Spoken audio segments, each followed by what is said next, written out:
Assalamualaikum warahmatullahi wabarakatuh dan salam sejahtera.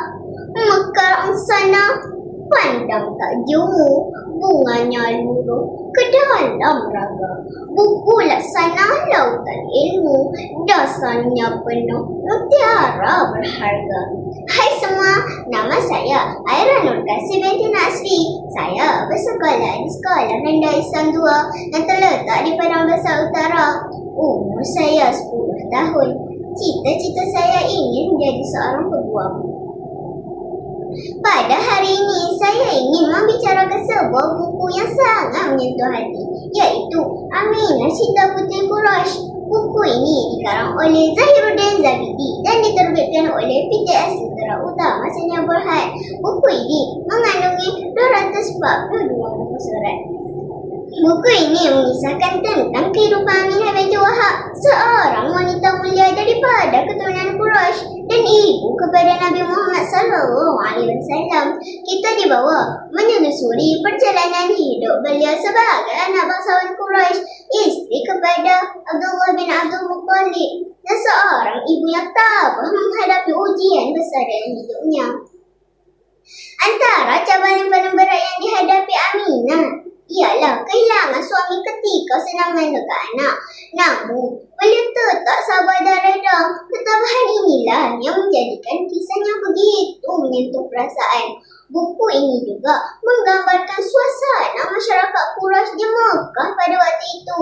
Adat, budaya dan kehidupan kabilah yang penuh cabaran. Rakan-rakan sekalian, kelebihan buku ini ialah jalan ceritanya yang menyentuh hati dan memberi banyak pengajaran. Bahasa yang digunakan mudah difahami dan sesuai untuk pelajar sekolah. Selain itu, buku ini dapat menambah pengetahuan sejarah Islam, khususnya tentang latar belakang keluarga Nabi Muhammad SAW. Nilai murni seperti kasih sayang, kesabaran dan pengorbanan digarap dengan sangat baik. Namun begitu, kekurangan buku ini ialah ada bahagian yang agak ringkas dan kurang dihuraikan dengan lebih mendalam. Pembaca yang ingin mengetahui dengan lebih terperinci tentang sejarah mungkin perlu merujuk sumber lain. Selain itu, terdapat beberapa bahagian yang agak sedih sehingga boleh membuat pembaca tersentuh emosi. Walau bagaimanapun, buku ini perlu dibaca oleh semua orang kerana ia membuka mata kita tentang peranan seorang ibu dalam membentuk insan hebat. Kisah Aminah mengajar kita supaya menghargai ibu bapa dan bersabar menghadapi ujian hidup. Remaja khususnya dapat mengambil inspirasi daripada ketabahan dan kekuatan seorang wanita yang luar biasa. Izinkan saya selitkan sebuah pantun. Pergi ke kebun memetik delima, singgah sebentar di tepi perigi.